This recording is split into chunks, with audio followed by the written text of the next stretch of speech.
So I do have to ask, your nameplate says I am Worm and you are cold? Aw, worm. That's not good. When these dads meet world, watching Boy Meets World. We grew up on the show, now we have kids, and host a podcast. We watch each episode and then share our thoughts and grades. When these dads meet world. They want you to take the roles. Welcome back, good-looking people. This is your weekly deep dive into that 90s classic show known as Boy Meets World. I am one of your two dads, Tyler, and joined, as always, Laying down the smooth jazz, dad number 2, Brett. Don't yell at me. I'm Topanga.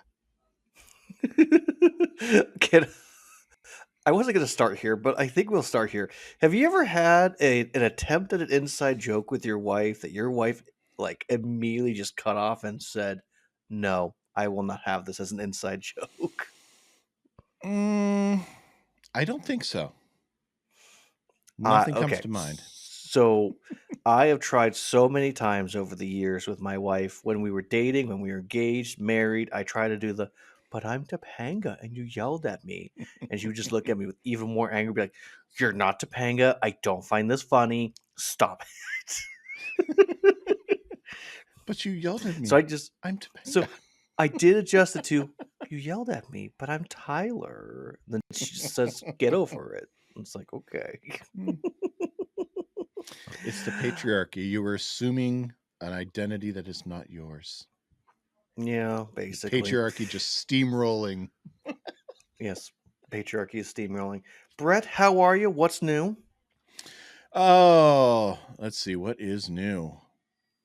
The fall play opened this weekend for us here in town. So we got Frankenstein. Yeah. And nothing crazy, nothing new occurred? Oh, yeah. You know, normal viewing? Well, the first act was normal viewing.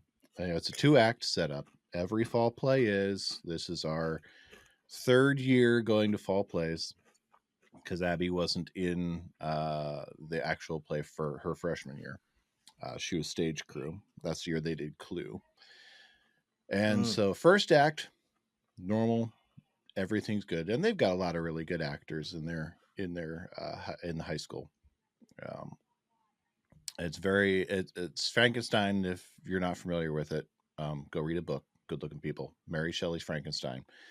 It stays relatively true to the book. They don't take any real liberties with it. They stay pretty close to the main storyline. But during intermission, take a break, take 10 minutes, go use the restroom, get some snacks, refreshments, whatever student organization is selling cans of pop, bottles of water, and home-baked cookies. You can go support their organization. As they're starting to dim the lights to get everyone's attention to come back in, we're finding our seats. We're probably 30 seconds from them just shutting the lights down. The fire alarm starts to go off. And everyone's just kind of sitting there looking around, trying to figure out what's going on. And the tech director comes over to the system and says, "Yeah, this is not a drill, or this is not us, guys. It's not our smoke machine setting it off. This is, I'm not sure if it's real or a drill, but we do need to evacuate everyone." So we all left through different various exits. It is the only time at one of our fall plays or spring musicals or winter one acts that we go to that I've ever had to use the emergency exits we have to locate, as they always tell us. And so for a good, 15, maybe 20 minutes, we were waiting for the fire department to clear the alarm, make sure it was okay to go back in. And they did. We go back in. Second act goes off without a hitch. Very well performed, very well done. Abby and Toby, both smaller supportive roles, but did very well in their roles. And the play itself was really good. We found out afterwards that apparently someone had been vaping in one of the bathrooms, and that was what set an alarm off. That will do it. Yes. Yes. And Bonus points too. Someone in the row in front of us, after they inform everyone, do not use your phones to take pictures or record. There was a woman in front of us who was recording the opening. There's like a dance number because they're at like this rich baron's place. She's recording, and the technical director had to come up and just kind of put his hand on top of her phone and push it down. Abby told us afterwards that someone came off stage that had seen it. She's like, this person's mom just, or my mom just got busted video recording. So they saw it from stage. So yeah, that was our weekend. So kind of quiet, but at the same time, not. How are things going for you, Tyler? Interesting, I will say. Interesting indeed. Sorry, I had a thought that I was trying to follow through for a second. I'm back. I'm here. Yeah, we are. So last Christmas season, we didn't really decorate very much. Like, we were coming up on a year of having our baby boy, third baby boy, and I think at this point we were also, yeah, Sarah was pregnant again. So like it was a stretch just to get the energy at the time to get presents and all that stuff. And at that time I was working full time at one place. And so it was hitting holiday seasons, working retail is ridiculous. And there's a reason why I'm no longer full time there. And so yeah, we just had zero time whatsoever, and we were exhausted all the time. So the most decorating we really did was we put the Christmas tree up. We decorated the Christmas tree. We put a couple of inflatables up, and we put these Christmas decorations behind me, and we never took them down. So good looking people, if you're watching online, Tyler's not really early putting them up. He's just really late taking them down. Never put them away. Well, in fairness, I never knew what to do with that because it's nice, and my wife made it, and I didn't want to put it in the garage and potentially have it get damaged, and I couldn't find a good spot for it, and so I just kind of just never put it away. So yeah, so we are in the thralls right now of let's get our house a little more organized. Let's get some of the chaos down. Let's find some stuff, and let's get ready to be ready and actually decorate for Christmas. So, yeah, it helps that we're still living in a construction zone, so that doesn't help us whatsoever. At some point, these walls behind me will be a different shade besides primer white. At some point. At some point. I don't know when, but it will. By gum, it will. By gum. I'm channeling my inner Cory, saying old people words. Brad, hit us with that synopsis. All right. Good looking people. This week, we are diving into the last episode of the first half of the 5th season. That's right. Lots of qualifiers. Say that 5 times fast. That's right. Episode 13 of season 5, The Eskimo. Upset that the seniors are slacking off, Mr. Feeny threatens to issue Fs and assigns personal goals to Shawn, Topanga, and Cory. Shawn is to find 2 tickets to the Super Bowl. Topanga is to refrain from interfering, and Cory is to help them. Cory will fail if either Shawn or Topanga fails. Meanwhile, Eric and Jack search for soulmates. This episode was written by Jeff Manel, directed by Lisa Gottlieb. This is the only episode of Boy Meets World she'll ever direct. She did also direct episodes of shows like Dream On and Freddy's Nightmares. Yes, there was a TV series based around Nightmare on Elm Street. And this episode was her last credited work in Hollywood. So maybe she had that bad of a time directing this episode that she just gave directing up. I don't know. I mean, this is a great episode. Like I the direction in this episode, I will say, it's is good really work. good. I just this is the last thing she's credited with, so I don't know what happened after that. I don't know if she just was done or what, but hopefully it wasn't anything behind the scenes that spoiled her. Yeah, I hope so too. Originally, this aired January 16th, 1998. Currently enjoys an IMDb rating of 8.3. That's almost a half a point higher than their last episode, and is all by itself at 5th place in the season according to IMDb ratings. Only one with an 8.3 rating. Hmm. So, looking at our Nielsen numbers, last week's episode was a 13.94. Tyler, what do you think this episode about a Super Bowl without claiming the names of either team playing got? I mean, this is a really good episode. You know, I'm going to be optimistic for once. I'm going to say like 14.5. Oh, you are actually very close. 14.65. Really? Yes. Good on me. Yes, very good on you. And that is our setup. For the first time this season, Brett, we open an episode in Feeny's classroom. We're in school again. What? Yeah. This is a show about teenagers in school? Yeah, this is the first time we've been inside the classroom in weeks. In forever. Yeah. I don't know what happened. It's like around the time of I the forgot whole Mr. Feeny was a teacher. yeah, the whole purse situation that we just haven't been in the actual classroom. We've been in the Yeah. school, we've been in the hallway, but not inside the classroom. Yeah, we haven't seen them learning anything in an academic sense. It's all been life lessons. Mm-hmm. A lot of them trying to do the life lessons on their own. Although by far last week, we had one of the best life lessons, in my opinion. Humbly, of course. Indeed, last week was good.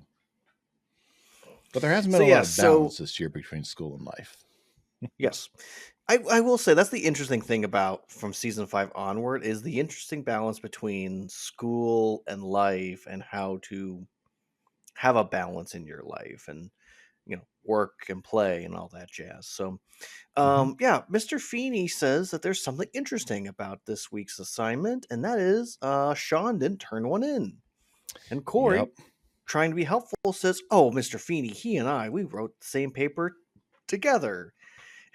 So Feeny says, "Okay, well, let's look. Cory, you had a B, so that means if I rip the thing apart, you both get D's." And Cory's like, "Hey, Shawn says, still fair." Mm-hmm. Yeah, Shawn knows one thing, Brett. A D gets degrees, and you know what you call the last place doctor at doctor school, Brett? You call him doctor. You call him doctor. D for if you end up diploma. first. As long as they get the degree, it's all that matters. That's right. So yes, and of course Topanga is quite upset about this because Feeny says, "Well, let's take these D's and turn them into F's." You can't do that. You'll fail them. And again with our senior year. Yeah. The third musketeer. I love me some good Feeny sass. We know this good-looking people, and this episode is full of oh my gosh, there's Feeny raging sass. Feeny sass. This episode almost so could be much. called Raging Feeny. Mm-hmm. Yes, Yeah. and so essentially the boys put their foot in their mouths is the best way to put it. Essentially, yeah, we don't need to do any. What more do we have to learn?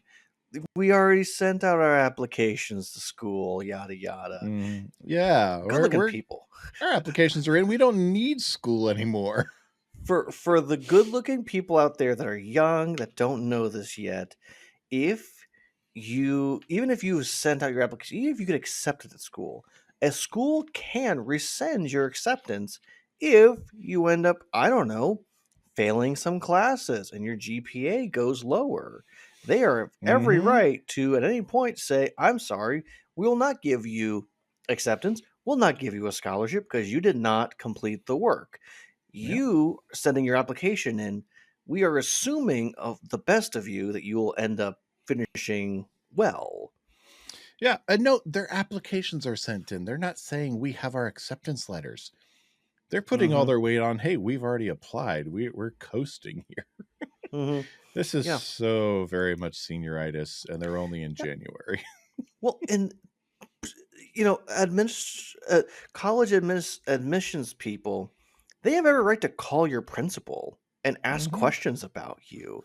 And I'm Oh, assuming yeah. for those who say like a Shawn Hunter, they probably would call, hey, you have a student who's not really well qualified to be here. Why is he applying? Hmm.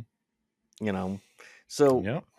yeah, it's Yeah, a lot of colleges, I don't know if they do anymore now in 2024 as we record this, but a lot of colleges back in mid to late 90s did also ask for a letter of recommendation from someone in your school. mm-hmm. And if Shawn hasn't sent his college applications in, he doesn't have a letter of recommendation to go along with them. Yeah. Um. So yeah, I don't understand. Yeah. I don't understand. It's really Corey that I don't understand because he has way too much cockiness in this situation. And I Yeah. just love the moment when they break Feeny and you see the anger and fury in his eyes. Like, Hmm. I'm sorry. What did you just say to me? Quiet Feeny is not good Feeny for them. No. And I love how they're Quiet looking at him Feeny like, is I think dangerous Feeny. I think we've done it. You know that thing we talked about? Yes, I think we've Yes. done it. This is bad. Yeah, and I do have to say it's kind of disappointing we're going back to the well of Shawn's doesn't think he's going to get into college again. Yes.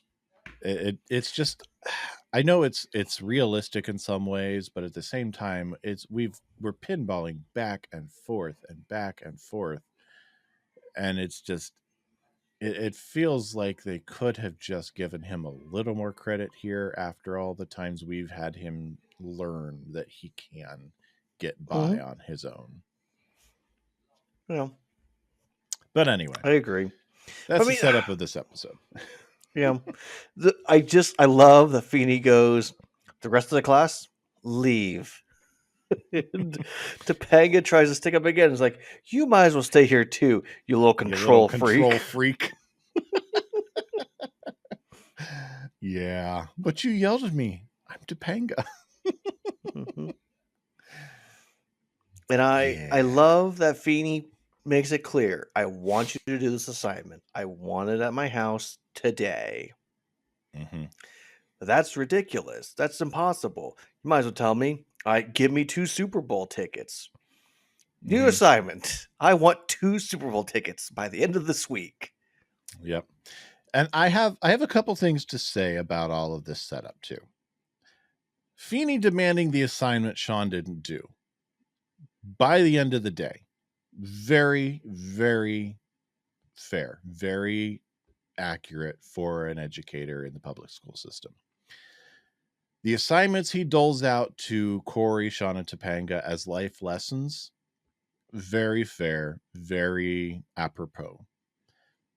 I don't think anyone on the school board would actually allow those grades he would hand out as a result to stand, because I don't think these are assignments that he could actually have stick in any grade book for any class he teaches, especially one that's going to force Shawn to do. He winds up staying on a billboard for 30 plus hours in freezing temperatures because his teacher told him he needs to get tickets for the Super Bowl or fail, and then winds up on a cross country trip without parental supervision, we're assuming, Mm-hmm. because I mean, it's Chet. I mean, come on. Chet didn't go with him. Mm-hmm. All because his teacher told him get tickets to the Super Bowl or fail. I don't know how the school board would approve of all of this. If these assignments were given to teenagers today, I can very much envision, no matter what their personality makeup, parents going to Mr. Feeny and saying, my kids are not doing your assignment. These aren't going to stand. Now, where for their personality, I agree with the assignments for their personalities as students. They need to learn these lessons. Yes, they are very well formed lessons. I just wanted to chime in with that because that has always bugged me a little bit, that a teacher is giving these types of assignments within the realm of, say, this is English or history class. Well, and I think the only reason why I can look past it is because A, he teaches English and history. He's in charge of Lost and Found. He teaches filmography. So those are He's the 3 principal. classes he has with them. He is the principal and he is the next door neighbor. Literally, I think at this point, the Matthewses will allow George Feeny to do any assignment he wants to do. And I think Prudence just wants Topanga to leave her alone. And Topanga's parents don't care. I think of the parents, Prudence is the one, knowing what we know of Prudence and how she interacts with Feeny, she would be the one to take this to the school board to try to get him fired. Yeah, but you know that Feeny's got some charm, man. Oh, yes, he does. He'd butt I heads think with her over it. I think he's charmed her at this point. So, I mean, I agree. It's more of life lessons than it really is. Oh, it's definitely heightened reality of Boy Meets World. I mean, you'd never see a teacher be able to do this in the real world. And there's good reasons for that, and there's sad reasons for that you couldn't give these types of life learning lessons in a school situation. But I mean, suspension of disbelief, we take it as it is. Yep. Exactly. There's always in the back of my head, even as a teenager, I can remember the first time watching, like, how does that work to grade an assignment like that? You're replacing a do this with a written paper I turned in. But anyway, I'm spending too much time on that. No, I don't. I agree with you completely. I do. Shall we talk about Jack and Eric? Passing the football. Yeah, I'd go with that. Although I do love the running line, the running joke for Shawn of just thanks Topanga. Oh, yes. Just every turn, just blaming Topanga for everything. But yeah, apparently Jack and Eric both had dates as they're chit-chatting on the balcony. Yeah. And Eric makes an innuendo joke that I'm very uncomfortable with, but I like that Jack immediately calls him out. I like that Jack calls him on it. Shall we hear Eric's description of this evening? Evening began at 7. Started with some intimate pre-dinner conversation at a quaint little Mexican place I happen to know. Came back here and let's just say my clothes are off within 5 minutes. You opened your big mouth, she walked out. You ate alone at Taco Bell, came home, took off all your clothes, and were asleep by 8 o'clock. How'd you do?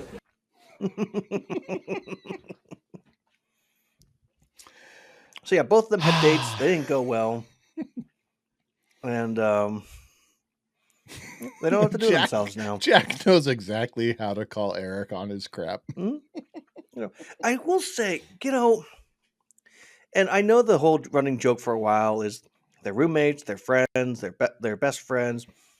The two actors have great chemistry. The two characters have great chemistry. Like Jack and Eric work well with each other. That's why no matter what episode it is, their storyline is always interesting and funny. Yeah, it really is. Yeah, it's a lot of times it's cartoonish and it's ridiculous, and we'll get even more cartoonish next season. But it's always entertaining. Yeah, so I just love that the two of them get their next date because Eric literally yells down, "Hey, you two! No, not you two. Yeah, okay, okay, you guys." Oh yeah. Yes, which I gets do to like their balcony though. That is nice. Mhm. Yeah, their balcony we get only a couple of times, mostly this season. Did it Um, look a little bit different to you than when we saw it in The Witches of Pembroke? yeah, but that was a fancier balcony, Brett. Yeah, I mean, I'm not. I mean, they probably did change it. I mean, it didn't look drastically different, but I like the balcony. I wish we saw more of the balcony set. Hmm? We get to Brett let's just call it a classic scene for the show of the two of them sitting down trying to figure out how they can get the tickets, and Topanga trying to help them because she can listen and she pays attention and she knows what's going on outside of the conversation. And Hmm. it baffles my mind that the joke in this scene is Corey saying, Topanga, will you knock it off and turn that down? You're Shall, distracting us. shall we watch the scene Oh, together? please. Now, good looking people, if you're just listening, you've probably seen the scene, but I'm going to play a clip from the scene so you can watch on YouTube with us together. And we're down to 10 more chances to win them, so call me now! Topanga, will you turn down the radio? We're trying to think here. No jazzercise in the kitchen. And we're down to our 5 final callers. 555-WKZN. That's 555-WKZN. I think she's trying to tell us something. Well, you know her better than I do. Okay. Bowl. Can. There's trouble in the Balkans? Is that what the radio said, girl? Soup. Bowl. Soup or bowl. All right, soup. 555-WKZN 102.5, and we're down to our last caller for a chance to go to the Super Bowl! Hey, they're giving away tickets to the Super Bowl! We almost missed it! Thanks a lot, Topanga. Yeah, I had to cut off. We're a little long there. Okay, but it seems like this is why people adore Topanga. Topanga's been robbed for most of this show, but it's in season 5 that she starts to show her personality. It's sad it's taken us this long, and she just is like her. Topanga and Daniel Fishel just in this moment is just adorable. Okay. Oh, yeah. And just doing so much with so little. And I really feel like she's truly owning this character now. Mm-hmm. And it's I will say, in though, little scenes like this that's just amazing. yeah, I agree 100%. I agree completely. I will say, though, if I were Feeny, I would fail her because she Yes. is very much butting in. Yes. She was doing so much butting in. Oh, yes. The only reason she's just not saying anything out loud.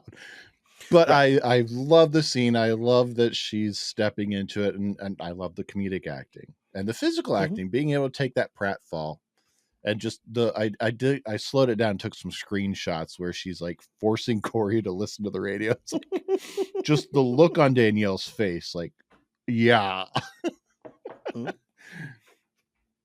But yeah. Well, I'm I on board like with the you. show trying to establish that the way their friendship works, the trio works, Corey tries to fix things for Topanga and Shawn.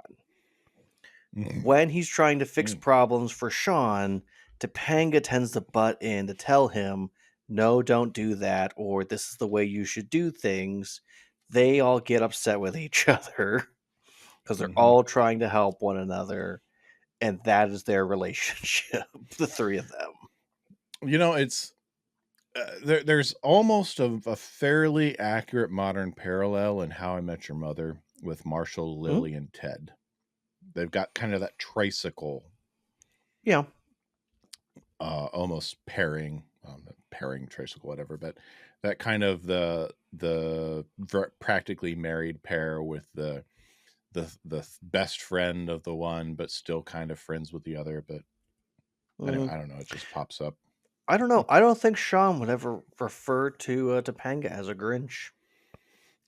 I would hope not. I can't see it. Good looking people. You have to watch How I Met Your Mother for that one, but it's worth it. Yeah, it's a good episode, but you know what's a better episode, Brett? This one. Exactly. Back to this one.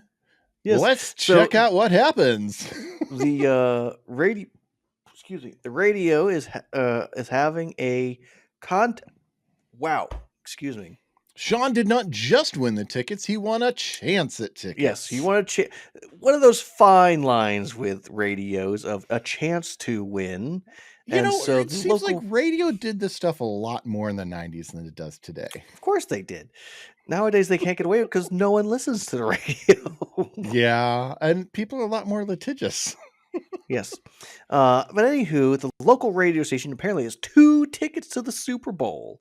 Now, Mhm. I gotta say, Brett, I could believe that where the Super Bowl is happening, the city that it's Mhm. at, would have a bunch of radio stations doing contests for anyone that's in the area. People that went there in hopes of going to the Super Bowl might be able to win it. But Philadelphia having a random radio station in Yeah. Philadelphia has tickets. I don't fully buy it. The only way it could work in my head is if someone at Philadelphia, that station, is connected with, because in '98 the Super Bowl was in San Diego, and even Mhm. though they'll never say it, it was the Packers and the Broncos. So We'll get someone there. of that station in ownership either had to be a part of either team or a part of the ownership group of the stadium. That's the only way it would have happened, is that's how they got hold of tickets. Mm-hmm. And they weren't allowed to use them themselves. Right. So yeah, Shawn is on top of a billboard. He is waiting out in the cold to get his chance. They play Yeah. this song on the radio. I am hot and you are And cold. you are cold. And Shawn is so annoyed because he's freezing, and Cory's going up the ladder singing the song himself. All right, and I got to go through a couple of guys that are here because Yep. we're just couple Go of for it. people here. The DJ who is credited, his name is Johnny given on the Latte. show, Johnny Latte. He's only credited as DJ in IMDb.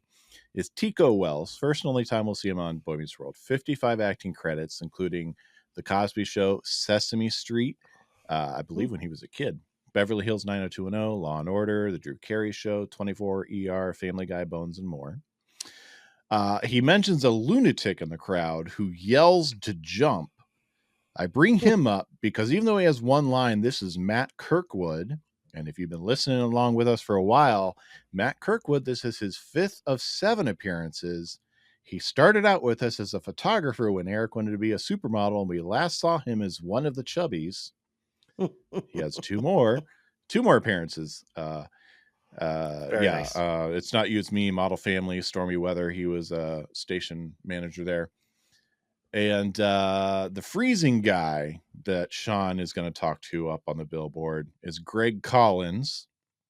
First and only appearance on Boy Meets World. He has 173 acting credits on his resume, including Webster, The A-Team, L.A. Law, Cheers, Home Improvement, Lois and Clark, The New Adventures of Superman, Mad About You, Full House, Family Matters, Seinfeld, Independence Day, Turbo, a Power Rangers movie, Armageddon. It wasn't a big role. CSI, Still. Alias. Yeah. No, I'm saying that because I don't remember his name of the movie. House, How I Met Your Mother, 24, Chuck, The Office, and more. And the Eskimo himself is played by Glenn Chin, first and only time on Boy Meets World. 58 acting credits on his resume, including in the Michael Jackson Black or White music video, Doogie Howser, MD, Seinfeld, Teenage Mutant Ninja Turtles 3, Naked Gun 33 and a Third, Natural Born Killers, 50 First Dates, and more. He sadly, though, passed away in 2018. So yes, Interesting. So these are all the people that we meet here at the billboard. I will say this is a very interesting scene for this, though, Brett. It really is.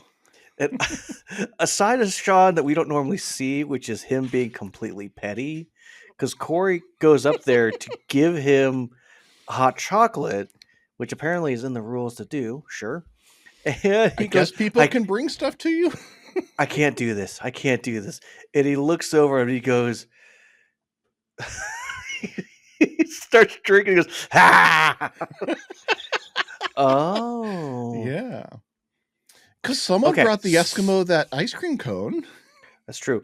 So, interestingly, Greg Collins is one of Diva Talks' warriors. Okay. So, I mean, they have lines essentially, but it's like, where'd they go? What's happening? We'll get Yeah. through. So he was playing a goon. That's all right. Yeah. His face It was wasn't like shown, but Goon number 2 type of thing. Yeah. basically, yeah.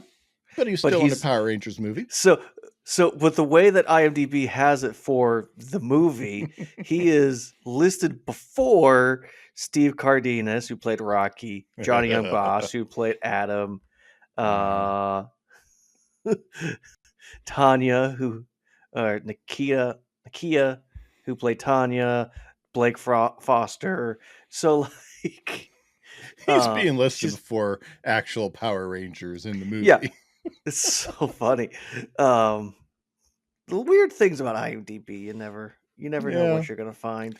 But yeah, Shawn gives up because he realizes that there's an Eskimo who is going to win because they summer in Philadelphia. Yeah, which I thought was a fun little detail, fun little joke. Yeah, Mhm. his And he's tribe singing along summers very in happily. Philly. I am warm and you are cold. Hey, Yeah, there's and always so an Eskimo standing in Shawn's way. in any other Boy Meets World episode, as Shawn's climbing down, Cory would say, and Feeny knew that. And that would be the tag for this storyline, because that's the Mhm. way this show works. There's a lesson, they got to figure it out. Once they figure it out, they go to Feeny and they graciously inform him of, Yeah. hey, we failed. We know we failed. And we figured out what you want us to understand, and we're gonna put a better put a better effort in. We're gonna do our best, and we're going to try. And instead, what they Yeah. do, Brett, hold on, Oh, before no, you go get there, ahead. Brett, Go ahead. instead of with a cup in hand going, we're so sorry. Can you please give us knowledge? They went, we know we don't have to try because we're seniors, but we're going to. And you don't have to teach us anything. Mhm. We're gonna make it seem like we're learning stuff because that's what you want us to do. You want us to try. It's like a backhanded compliment, you know? It makes me Yes. wonder if they would have come with actual humility and genuinely learned their lesson, instead of just that he wants them to make it look like they're trying, which is what they say. Not that they will try, they'll make it look like they're trying. Mm-hmm. I wonder if they had genuinely learned and come with humility, if that would have been the lesson that he would have allowed them to take. I I honestly think it would have been if they actually said, listen, like if Shawn said, listen, I stood out there and what I was trying to do, it would have been better if I would have been in the classroom learning with you. I feel like a fool because instead of just doing the assignment, I wasted my time and your time. And oh Mhm, yeah, here is the paper that you wanted me to do. mhm. I That went would have been home huge. I went home after I spent 30 hours, 32, 36 hours out on this freezing billboard, and I did the assignment you wanted me to do. Right. And Cory could say, yep, and I didn't help him. He learned it on his own, and I have to let Shawn learn his own lessons. And Topanga can say, and I didn't go to the billboard. Yep. I stayed home and didn't do anything with them, which is the only way I could ensure I wouldn't butt in. Hmm. Yeah, which would be the lesson Feeny's trying to teach. I firmly Mhm, believe, Brett, if they actually came with that type of attitude, because Feeny knows he can't get the tickets. He's giving him an mhm. impossible task on purpose. And the fact that they're coming in with arrogance and kind of a little greediness as well, in a way, Yeah. and a disrespect to him, I don't think he's ever had with these three. he doubles down and says, "Get the tickets, Yep. butt out or fail, Mm-hmm. help them or fail." Or fail. Yeah. Yeah, and I harsh as it is, real life is this assignment. Mm-hmm. You either succeed or you fail. There There is no really in is not an between. in between in real life. I mean, very very rarely is there a gray area. You either succeed or you don't. Hmm. I mean, there's very rarely a curve for you when it comes to an assignment being given to you. Yes, you either pay your bills or you don't have bills to pay. That Mm-hmm. is life, and it's hard and it sucks, and a lot of people get hurt because of that. And I have so much grace and compassion for the people that end up going through those things, but Mm-hmm. I honestly believe Feeny in these moments is very worried about these students because they're Mm-hmm. not going to be his students much longer. Yep. There's only so much longer he can teach them, especially knowing what Mm, his plans are once they're graduated this year. right. Well, and I think Feeny worries the most about Shawn, and he doesn't Mm-hmm. want, like, with Eric, Eric was always going to have a place to go back home to. The Matthewses. The Oh yeah. Matthewses were going to work hard to make sure that Eric had an opportunity and another opportunity and see what could happen. Shawn doesn't have that. There is no going home and getting an extra wind, you know. He doesn't Mm-hmm. have the stability like Eric has. It's either Shawn figures it out and he gets success on his own, or he fails. Yep. So I will say these are all things I've not thought about for this episode, but it's there. There's a lot of subtext in this lesson plan that Mm-hmm. it seems so harsh when you're younger, but as you get older, you're like, I get exactly why Feeny is upset. Yeah. Totally. So, yes. So we go back to Jack and Eric and Shawn's apartment. I like how they make clear it's also Shawn's apartment because we're not always clear on that. Yeah. Um, but yeah, Eric and Jack are getting ready for their date, and Mm-hmm. I like. Okay, how's this go? Did you catch how they know they're their soulmates? Well, okay. I like how Jack says, "Oh, please, what are the chances chances that we just happen to find two girls who are anything like us? Oh, what are the chances that we didn't?" I like the fact that they talk about their soulmates because they're the only ones that came back. Yeah, that too. Well, and I like how I have a test I got to study for, and Eric's like, "I'm not worried about tests. I'll go to the CIA. They take care of you for life, or they kill you." Yeah. And immediately, the next thing we learned is Jill has a test that she has to get ready for, and Carol's not worried about a test because she's going to the CIA. Yes. And let's meet Jill and Carol behind the makeup briefly. Yes. Jill is played by Mindy Spence. By the way, they're both first and only time on Boy Meets World. So sad. Mindy, yeah, I would have loved to see him come back. I think they were great foils, even just one more episode. Mindy, 17 acting credits on her resume, including Step by Step, Step by Heaven, step, day by day. Seventh Heaven, Third Rock from the Sun, That 70s Show, The King of Queens, and more. Has not appeared on camera since 2005. And Carol was played by Carolyn Keenan. 18 acting credits on her resume, including Saved by the Bell, The New Class, Home Improvement, Step by Step, Fired Step Up, by step, day by day, day by day. Friends, Spin City, Seventh Heaven, We'll and make more. it better second time around. She has not been on camera since 2007. I bet these ladies would have had much longer careers if they had just given them at least 2 more episodes. Yeah. All they needed was a little bit longer in the camera's eye. If Jack and Eric would have followed them in the hallway. I know, right? Well, okay, but let's just be honest. I kind of would have loved for them to do an episode where Jill and Jack try to date each other and realize it doesn't work. And then Jack tries to date Carol and realize it doesn't work. And the two of them have to have a realization of, yeah, I can't date someone that's just like me or just like you. Yeah. I can't date someone that's like Eric. I live with him. Yeah.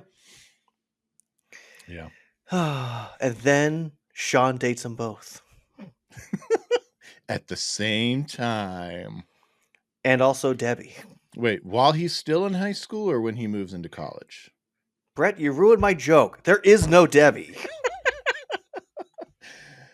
Yeah, I caught that after I started my sentence. So Yes, but Jack's desire is to do a full course meal, 7-course meal with the girls, because that's romantic.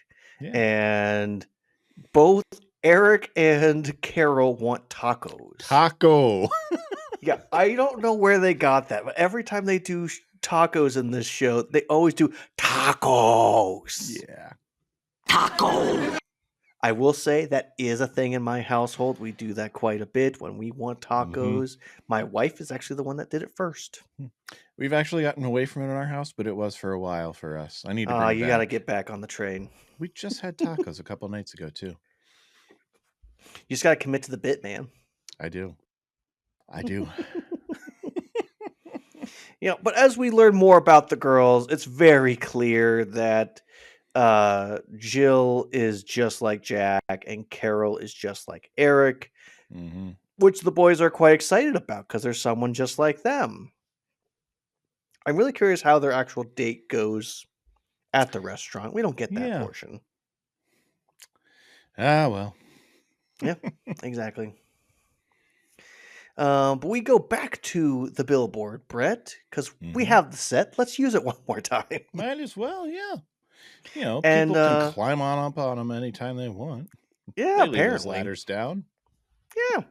And so Cory and Topanga are nagging each other, like full blown, just they're Married not yelling at 25 each other, like years. they are just straight up nagging each other to the point that Shawn looks down and goes, "Lucy, Ricky, I'm up here trying to think." I love that little type of humor. Ah, Lucy, you got some explaining to do. Yeah. And I love Shawn explaining his Eskimo metaphor. It's something he comes up with, and he's able to put into words exactly what he sees in his life. The different things. One word sounds like metaphor. That's the thing, is this is the time where Shawn actually has time to sit by himself and to think about what is it that Feeny actually wants me to understand, and why can't I do what I need to do?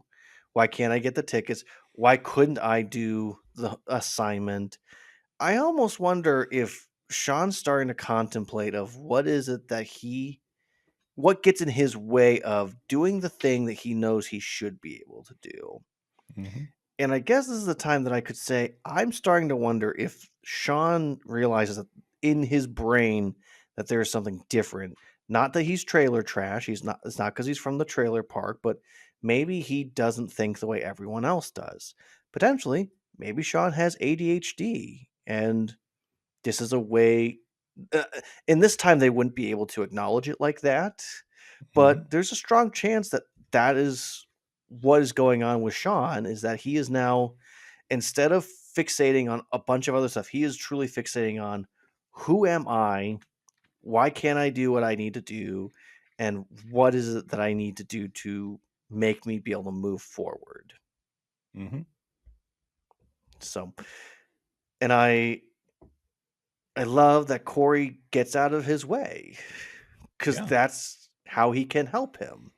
Yep. And instead of allowing Cory to bring him down, saying, you don't have tickets, it's not possible, it's on the other side of the country, Shawn just says, get out of my way.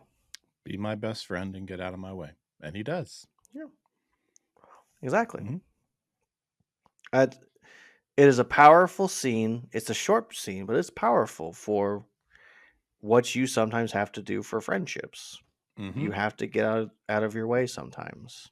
Yes. And I love that. Yeah. Well, I mean, we had my good little buddy Aaron on a few episodes ago, and one of the reasons why we stopped being as close of friends is because we just hit an impasse of we had to get out of each other's way. And Mhm. I think we're better off for it. Not that we were ever going to not be friends with each other, but the degree of intensity of our friendship needed to go down a little bit and allow us to grow and learn, and um for us to be able to be who we are supposed to be. Mhm. Yeah. So, and trust me, he's one of those guys that's going to be in my life for a long time, whether we want it or not. Yep. We gotta play Risk soon. That's what I know for sure. Anywho, we go back to Jack, Eric, and Shawn's apartment because again, Shawn does live here. Yes. You wonder, I wonder if Jack knows that Shawn is about to go across the country. You think his brother would have something to say about that? Yeah. One would think. I don't know. Okay, let's throw this out there, Brett, for a moment. Let's say the whole "I get out of my way" is all going on at the same time as this date that Shawn and Eric are on. So Eric or Shawn gets back after the date, and Jack looks at him like, "Hey, what's going on?" He goes, "Hey, I'm going to the Super Bowl." He goes, "Okay, well, I'll go with you." And so instead of just Shawn going all by his lonesome, maybe his brother goes. I mean, Jack has ways of getting things done.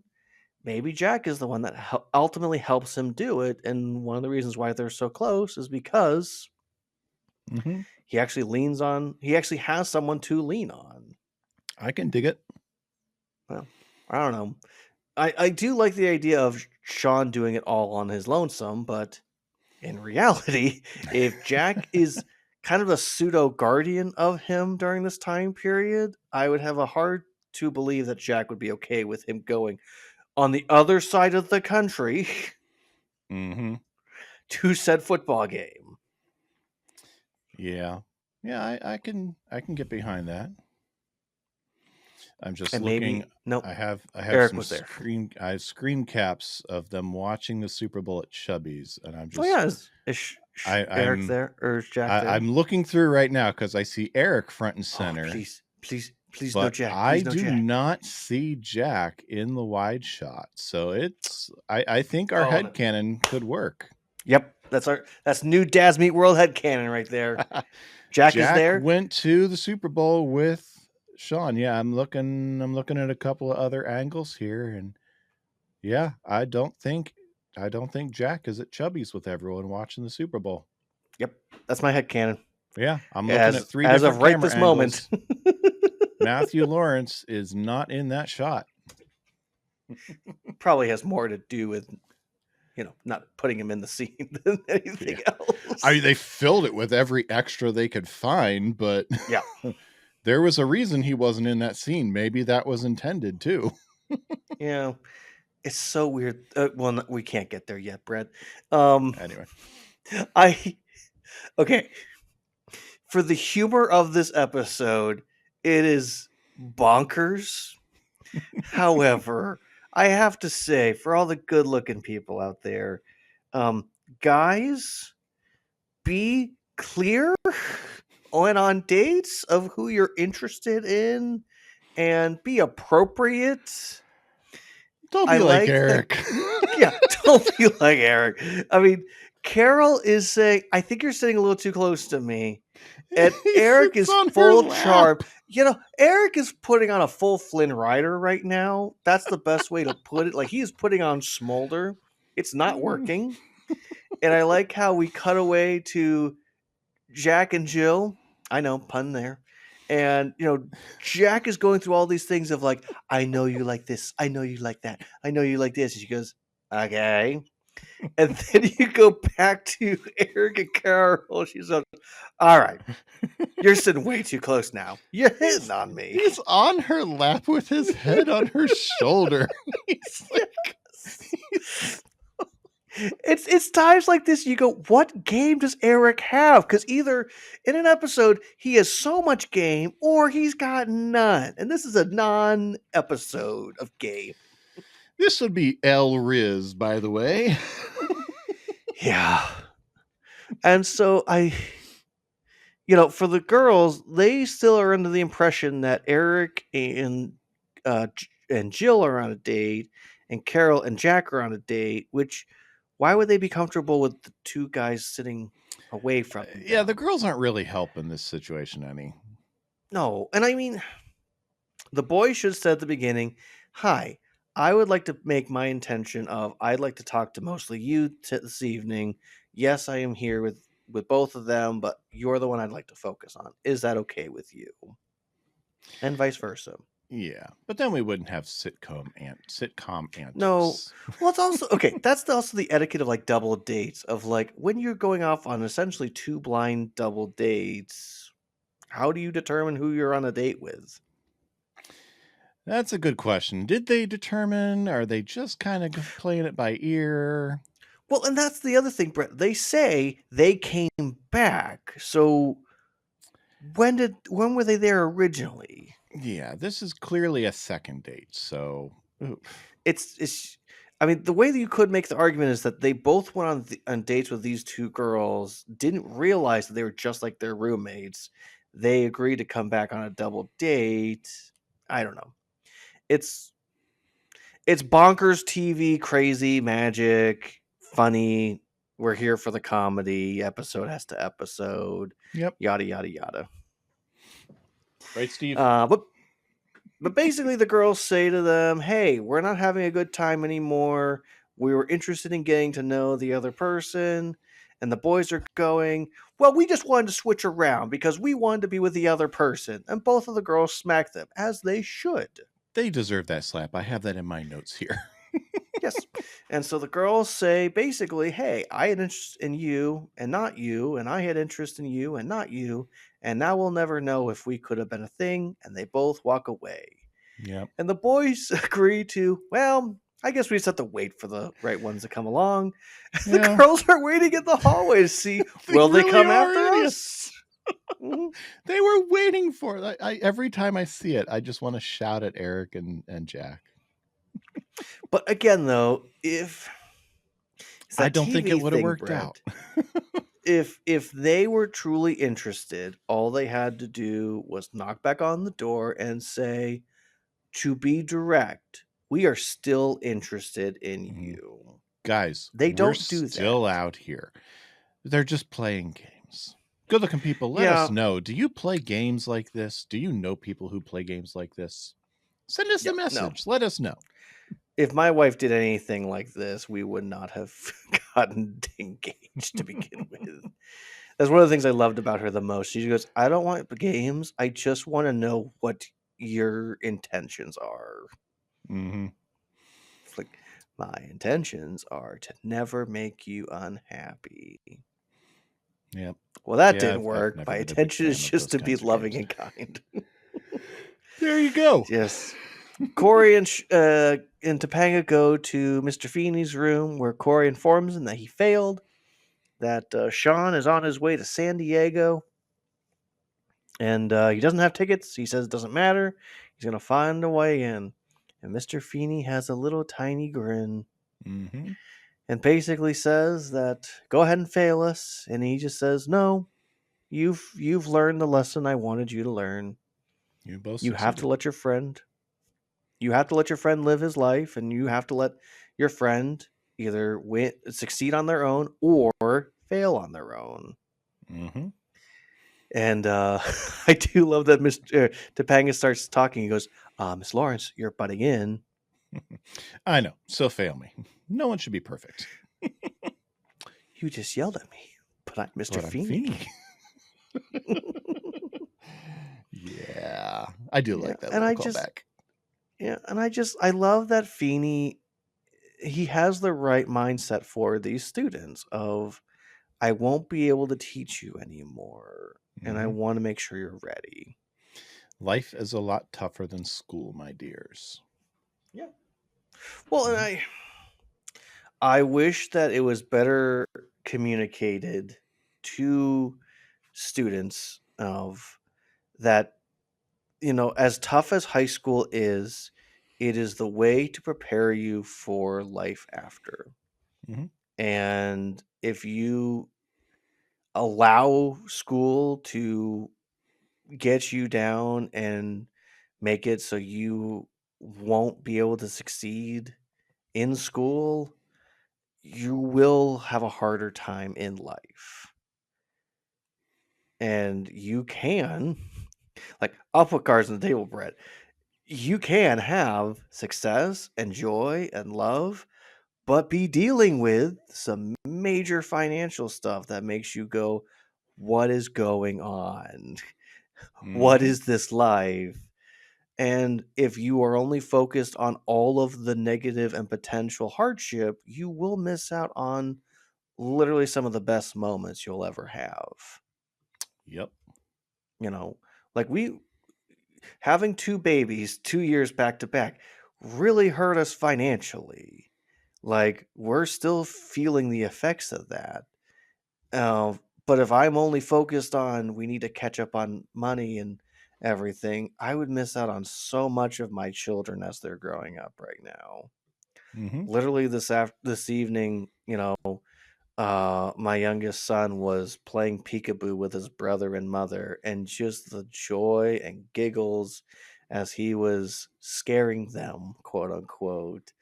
And just the little moments that you get that if you're only focused on all of the negative, you're going to miss them. So don't miss the little joys, is all I'm saying, good looking people. Yep. Amen. So, anything else about Mr. Feeney's lesson, Brett, before we wrap it up? Nope. Okay. Nope. I think I'm good. We get to the tag, Brett, and we have Morgan, Alan, Cory, Feeny, Eric, Topanga, and Amy all at Chubby's watching the Super Bowl. Because that's a tradition out of nowhere that apparently they always do. Yeah. This is the year of traditions we never knew about. It's really true. Yeah. This is Bessie Wilson Super Bowl XX. Because, Eric was around for Super Bowl 20. Yes. Morgan's bored, and Amy wants to slip to a different channel. Again, this is the same family that just 3 years ago was forcing father and oldest child to watch the Super Bowl upstairs in a bedroom instead of watching it on the big screen TV. Yeah, but Amy wants to watch Fox's counter programming, the world's worst family atrocities. Yes, I do love the classic television watching football and people just going go go go go, yeah. You got to do something generic so that they know you're into it, but you can't say, and John Elway does the helicopter into the 10 zone. Yeah. Because they don't know that's going to happen. They recorded this before we got to January. I know. Although I will say, if it was nowadays, they'd be saying stuff like, come on, ref. You had to have seen that. How did you not see it? Come on, you're handing the Chiefs the game. Okay, but for real. For real. For real. Good looking people, for context, we're recording this on the Chiefs' first loss of the 2024 season. Thank goodness. Yes, I agree. Okay, so can I just say, the one thing I heard about this game before it happened was it was reported that Taylor Swift would not be at the game, and people went, oh my gosh, did they break up? Yeah, but apparently she had to put out a statement saying, we're not broken up. I don't want to go to Buffalo because their rivalry is too intense, and I don't want to be there for that. She is a fair Which weather is fan. fair. I don't blame her at all. Right. Literally the team that has ended Buffalo's. This is our year for the past 4 seasons. Yeah, I don't blame her for not wanting to go. But Brett, we get our moment of hope where Feeny goes, "Look at that! Play's Yeah, over, George, George. play's over. I'm not talking about the play. Look at that in the stands. That's sign." Yes, Yeah. and Cory reads, "Hey Feeny, nothing's impossible." Yeah. That's a great moment for Feeny. Yeah. If only they'd been at home at the Matthews where they could record the game. Right? Illegally, because the NFL does not allow you to make recordings of the game without the express written consent of the NFL and whichever network they are broadcasting on. Yeah, aka But we NFL all wants all the money did. for themselves. We all did, NFL. It was the 90s. We had VCRs. Alan was probably taping the game at home anyway. Honestly, it would not surprise me. Oh, yeah, he would have. Yeah. He seems Man, like can the you type of guy imagine who if they would. were still making the show when Philly finally won the Super Bowl a few years ago? Oh boy, could I imagine? I Anyway. don't think I can. And that, Brett, is our episode. All right. So do you got some deep dives for us? I guess so. People. Am I the only one who read the summer reading list? So I got a message from our teacher extraordinaire. We have not had her on for a while, but we'll need to have her on soon. We need to have her back on. Yeah, This would have been a great one to get her perspective. This would on have. Well, teachers giving out lessons. Again, the problem is that they also had babies back to back. So Oh yeah, she's a little bit busy. Yeah, a little bit. Anywho, so I did ask her, "Hey, have you did you ever give the look to a student?" And she said, "Oh yes. Last week I lost my cool on a student for pushing my buttons and had to go beyond the look." Oh, that's not good for that student.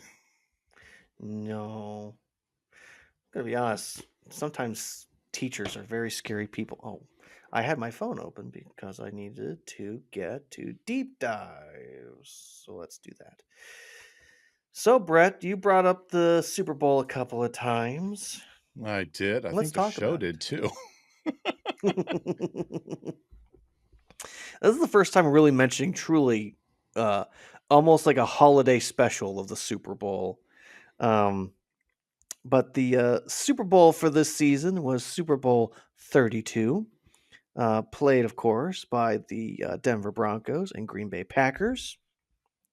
The Broncos ended up winning 31-32 on January 25th at Qualcomm Stadium in San Diego. Mhm. Apparently, it's the second time that the Super Bowl is held in the city. It was truly a nail biter, is the best way to put it. The scores literally went 7-7, 7-10, 3-7, 7-7. So these two teams were going back and forth on each other. One of the reasons for this is because, for good-looking people, those that don't know sports and sports history, I guess let me explain this the best way I can. John Elway should have been an Indianapolis Colt, and I'm going to be beyond furious about that forever. Not the point. The point is that legendary quarterback John Elway had been to the Super Bowl actually a couple of times and could never win the big game. Something always happened. Things would break down. Finally, he got himself a running back named Terrell Davis, and he and the two of them basically led the charge to getting them to the Super Bowl. Terrell Davis chronically suffered with migraines. And essentially for him, what he has said in the past is that when he would get migraines, sometimes it could be just a headache that would last hours. There's nothing to do about it. Sometimes he would get migraines so bad that he would go blind temporarily. And so one of the times where he got a migraine so bad he went blind was in the Super Bowl. And so he spent like half the game not being able to see.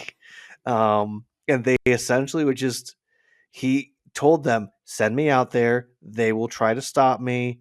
Let's just keep running play option until I can see, and then I'll be able to run all over the place, which he did. Mm-hmm. Yeah. What am I looking for? Oh, yeah. Halftime show was Boys to Men, Smokey Robinson, The Temptations, Martha Reeves, and Queen Latifah. Broadcasted on NBC. Nielsen rating of a 44.5. Estimated about 90 million viewers. Cost of a 30-second commercial, Brett, was $1.3 million. That's cheap compared to today. Oh my gosh, right? Yeah, so this is truly, in my opinion, I didn't get to watch this one, of course, because I was too young to understand and appreciate it. But whenever the NFL would do like, and ESPN would do like special, like this is this game, I somehow watched this one, I don't know, good 3 times at different points, and so I've watched the whole thing multiple times, not realizing what was happening, and it's a good one. I quite enjoyed this game as of retroactively yes. watching it. Oh yeah, it's a very good one. Top 5 commercials according to SuperBowlAds.com, Brett. Tabasco's Mosquito, Doritos, Oh, 3D yeah. snack with Ali Landry, Mhm. Pontiac Grand Prix, Roadrunner, Budweiser, Lizard Gets Frogs, and Pepsi Sky Surfing. Mm-hmm. Mm-hmm. And if you'd like to watch any of these good-looking people, you can definitely go for it. I have, Brett, the NFL ranked the all the Super Bowls from best to worst. You want to take Mm-hmm. a crack at the top 5? Well, who ranked them? Which list do you have? Whether or not I It's want to the take a crack at it. the official NFL's Oh, the top 5. official NFLs. Oh, Yeah, it's ranking from worst to best, all of them for 50. It has 52 Super Bowls, I guess. okay. The 52. 52.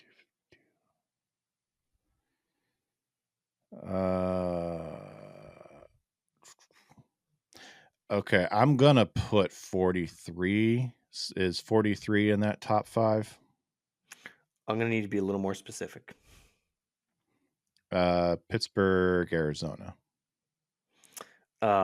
Pittsburgh, Arizona is not in Not in the this top 5. top Okay. 5. I can tell you where it is on this ranking, but Let's see. I'm trying. as I'm, mad as I I'm about trying that to. game. I'm trying to I know go it was a back and good see one. which one. They get a little murky once we hit Super Bowl 45 for me. So, what about New England, Atlanta?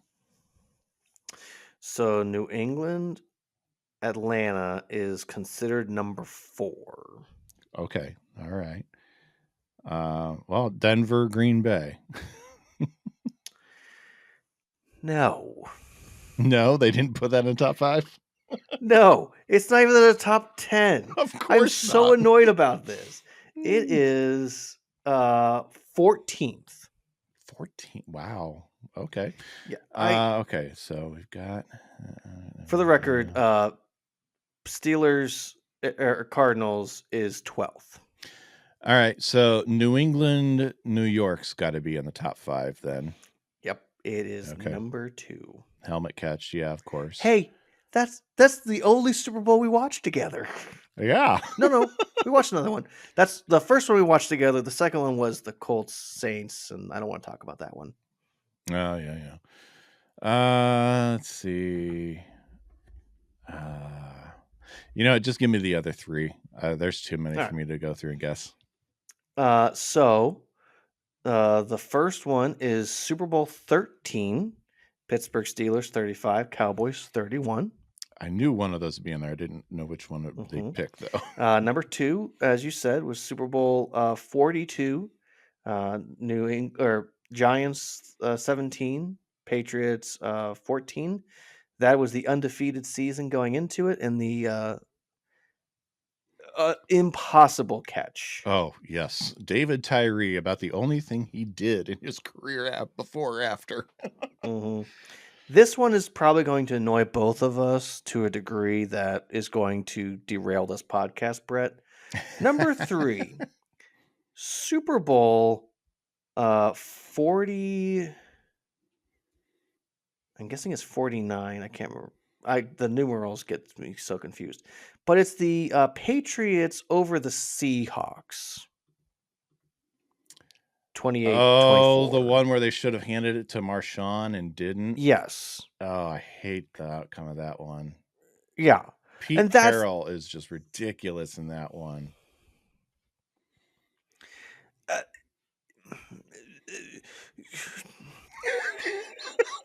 The MVP should not be the reason why you do things, Brett. And that has been bothered me more than anything else is coaches and people being concerned about who wins MVP. Win the stupid game. Exactly. Yeah, you hand it to Marshawn in that situation. You don't care about. So I don't believe that deserves the number 3 spot, but that's where it is. Number 4 is New England versus Atlanta. No, Falcons. It's in that spot because of what it did for New England's dynasty. That's why it's there. Yeah, I hate it. Next up is Super Bowl 25. Giants 20, Buffalo Bills 19. Yeah, that was actually a really great game. First time Bill Belichick won a Super Bowl as defensive coach. Did you ever watch the Four Falls of Buffalo? No, I have not actually watched that one. That's really good. I've seen a lot of documentaries on Buffalo's misadventures, but I haven't watched that one. I really appreciate they really went into detail of basically Bill Belichick looking through and being like, if we completely sell out to stop this passing game and we just force them to play faster than they can fix what's happening, we will win.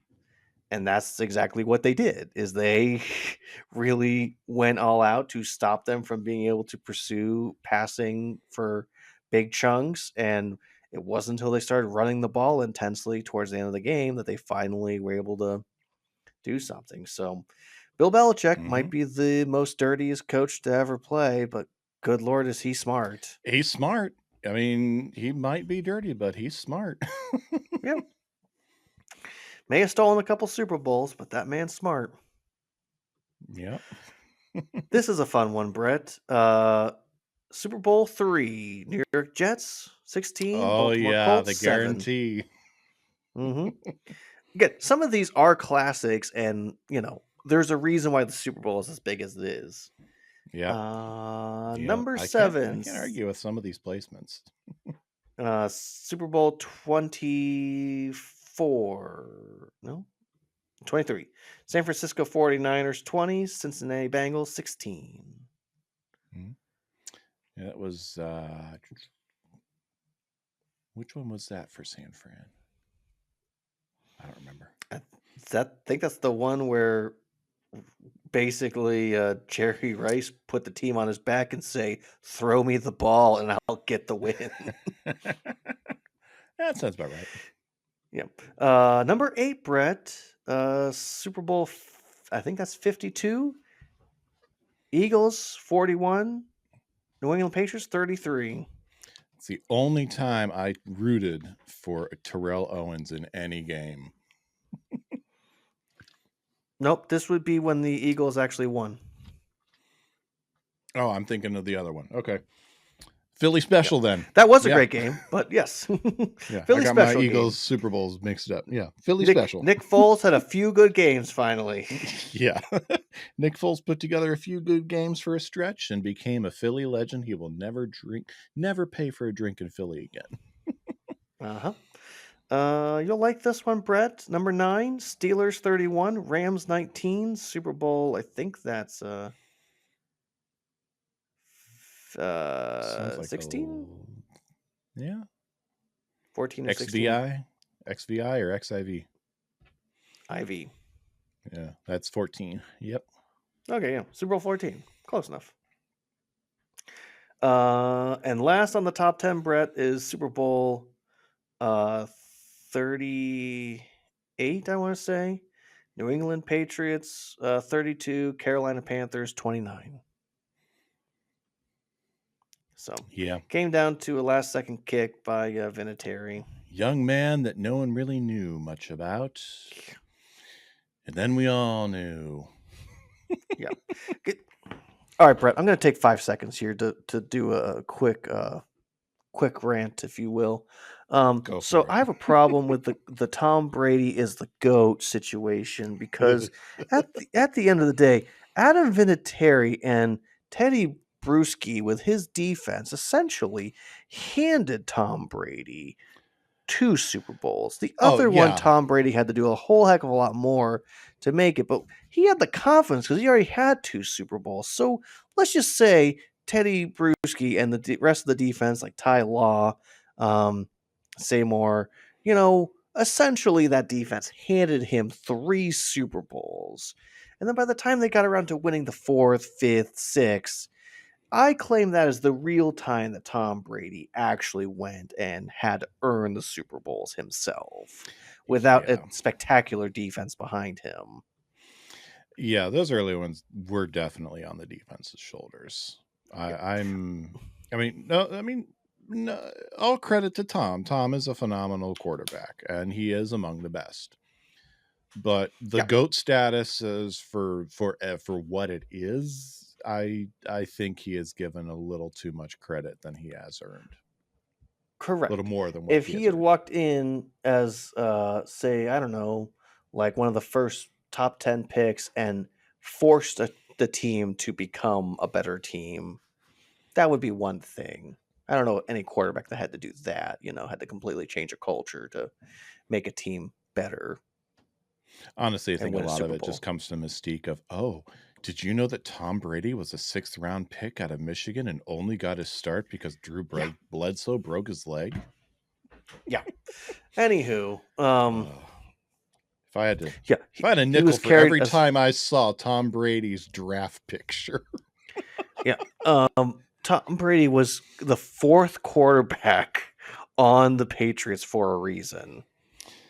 Good looking people, you have stumbled into Dad's Meet NFL history. Yeah, so dumb. Oh, hey, let me get back to deep dives. You did say it would derail us. Yeah. I guess the main thing is I don't think he earns the right of being called, quote unquote, the GOAT. Yeah. Yeah, his legacy is not as powerful as it is claimed to be in my mind. Yeah. Do you want to hear the top 5 worst games? Sure, I probably watched 3 of them. San Francisco 49ers 55, Denver Broncos 10, Super Bowl, I think that's 24. Seahawks 43, Denver Broncos 8. Yep, watch that one. Terrible. Kansas City Chiefs 32, Minnesota Vikings 7. I think that's the 4th one. Oakland Raiders 32, Minnesota Vikings 14. And then San Francisco 49ers 49, San Diego Chargers 26. And then Miami Dolphins 24 over Minnesota Vikings 7. The Vikings have, here's another one. Pittsburgh Steelers 16, Minnesota Vikings 6. Yeah, the Vikings do not have a good record in the Super Bowls. Yeah. Unfortunately, considered the 8th worst Super Bowl would be Indianapolis Colts 29, Chicago Bears 17. I highly disagree. I think this one's number 1, personally. Best Super Bowl experience I ever had. All right. So,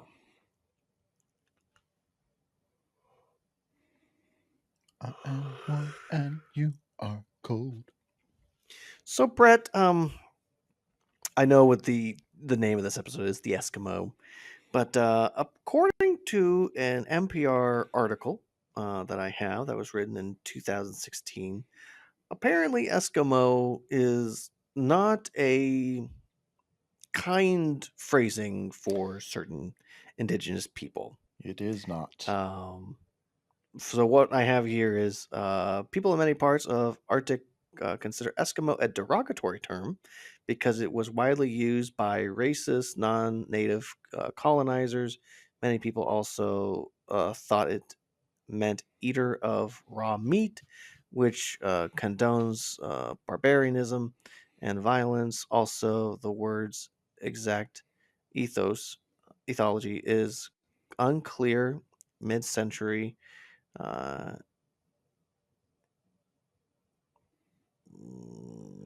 okay, I'm not going to get into that one. But essentially, the native people of the Canadian Arctic were not Christians, is really what this all comes down to, Brett. And because essentially, the native people there are what we would lovingly refer to as Native Americans or just indigenous people. It's just they are the ones that live in the Arctic area. So Eskimo is not the most polite way of phrasing it, and I can always set this aside so that people can look it up themselves and learn a little bit more about it. I honestly didn't think anything of it. I was like, let me look at this word real quick before we go through it. And I was like, huh. As I was reading the article, I was like, maybe It definitely maybe has this isn't the fallen. greatest thing. I'm there's a part of me that's kind of surprised that Disney doesn't include a disclaimer before the episode airs on Disney Plus, as they do with some of their older Disney classics movies. Oh yeah, But yeah, all the Aladdins. as Eskimo is almost at the level of Gypsy for Romani people. Mm. I probably should put some sort of disclaimer at the beginning of our episode. That's not a bad idea. Yeah. Let's not get into that. Ooh, let's do this. Greg Collins, Brett. Normally, I don't go into the deep dives of individuals. I let you do that, but I thought it was just interesting because the only real line he has is, "You know what? I don't even like football." I'm here because I like billboards. Yeah. Greg Collins, born December 8th, 1952, played American football and is clearly an actor. But he played for 3 different NFL teams, San Francisco 49ers, Seattle Seahawks, and Buffalo Bills. I don't think there's much to write home about as far as his actual professional career, since he was literally with 3 different teams, 3 different years in a row. But he was a pretty big name from Notre Dame. He did go in the second round, the 35th pick. He won a national championship in 1973 and was an first team All-American in 1974. And he is from Troy, Michigan, another Michigan guy. I think at that time he would be well recognized enough that that joke would land pretty well with audience at the time. I did have a deep dive for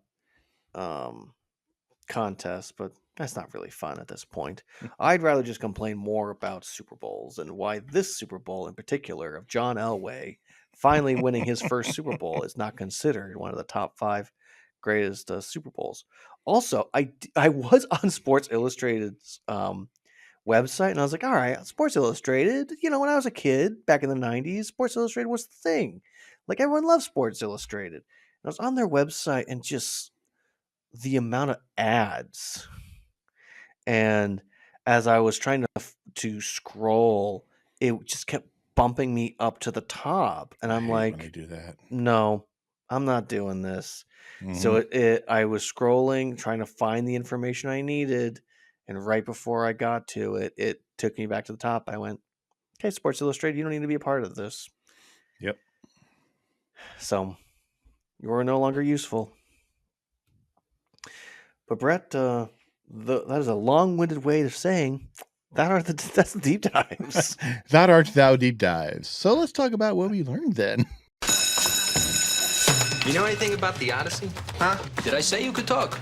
I didn't teach you that. My friend Mr. Matthews will lead the discussion. Do I have to draw you a picture? What did you learn, Brett?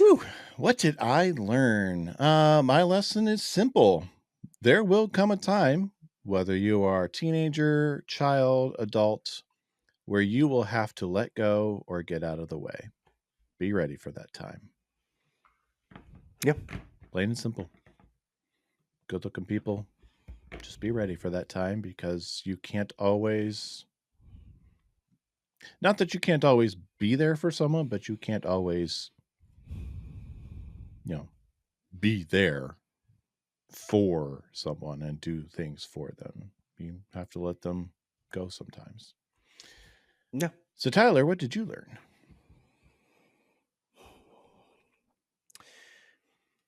Brett, I learned, I'll take another approach. I learned that if I actually like someone and I want to pursue them, I need to actually pursue them and not just sit on my hands and not creep them out. You need to take actual proper effort. And when I say that, I do mean I wish I understood that when I was younger, and now that I'm married, it doesn't matter. Indeed. Yes. All right. So You're hitting on me. Okay, you're hitting on me. I'm right. No, you're exactly right. So am I done with my education? Can I go? So Tyler, how would you grade the Eskimo? Oh, it's an A+.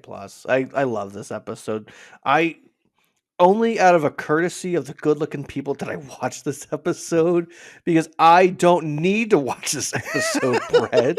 I've watched it so many times. This is a great episode. Again, this is a put me in my happy place episode. This episode and the last one, I could watch these two back to back forever and be quite content. If I was on a lost desert island and I was told the only thing you could have to entertain yourself is the Eskimo and Raging Cory, I'd say great. High praise indeed. Mm-hmm. All right. Not S tier, but A+. All right. I give it a solid A. A couple little things that keep it from being an A+ for me, but nothing major. So solid A. Okay, fair. I can't take away from you from taking a little bit away from here and there. I get it. It's a D. Yeah, no, we'd have fighting words if it was a D. I'd have fighting words with myself. I'm really just here because I like grades. So Tyler, I believe you owe me some dad jokes. I do. Ow. Ow. Ow. Tyler has a Cat Charlie was- horse. No, Cat was trying to butter me up, so I give him wet food. Ow. That doesn't sound like buttering. That sounds like stabbing. Essentially. All right. Here we go.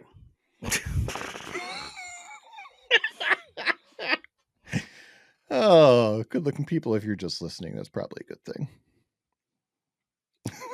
You happy now? All right, here we go. Here are a couple of dad jokes, Brett. What's the difference between a Jets fan and a baby, Brett? A Jets fan? I don't think there is one. The baby will stop whining after a while. Oh. Why do Jets fans always carry a map? So they can find the end zone? Because they can't find the end zone. How many Jets fans does it take to change a light bulb? How many? None. They just use. They're just used to living in the Patriots' shadow. Oh. Well, this isn't in there, but I'll just go ahead and say it, Brett. Who is the Jets? Who is the best coach to ever coach the Jets? Oh, since this is from the Patriots' perspective, I'm going to say Bill Belichick. Belichick, one day. Honestly, I have no idea why all the jokes that were popping up were for the Jets, but I think it's accurate. The Colts beat them today, and it all works. That's probably Aaron why. Rodgers is a whiny baby, and so happy he is not doing well with the Jets. Yeah. I cannot disagree. Yeah. I am fully behind that. Yeah. Well, But Brett, I believe that's an episode. I do believe so. So, good-looking people, we love spending time with you, but it is time to go. And so you can reach out to us and leave us a message through our email at dadsmeetworld@gmail.com, through our social media channels at dadsmeetworld across Twitter /X, Instagram, and Facebook. Send us your thoughts, your reviews, your grades, whatnot. We'll throw some up on here. Yep. And it's getting to be the Christmas season. If you want some Dads Meet World swag, stop by dadsmeetworld.threadless.com. I went in last week after last week's episode and gave the shop a good old fresh coat of paint. Made sure we got some new stuff in there for you. So check it out. Nice. So until next time, good looking. Where we finally get to a character that Brez's dying to talk about. Yes, the bus that takes the students to the redressed mountain lodge. Well, until next time, yes. I'll see you, good looking. Back to you, good looking. How can I learn so much every week and still be so stupid? I want to be normal, Spud. We are the Timmers. This is good TV. Topanga. Dads Meet World is a production of Headfirst Studios. Headfirst Studios. Tell your story.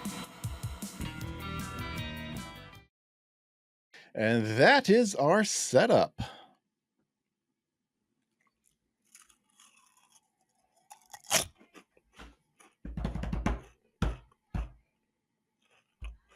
Sorry, gotta get one last good bite in here.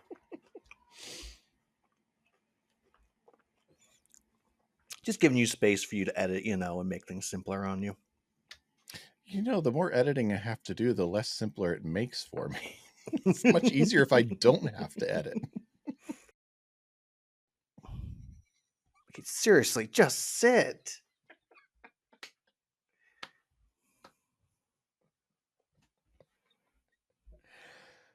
Are you done? All right, here we go.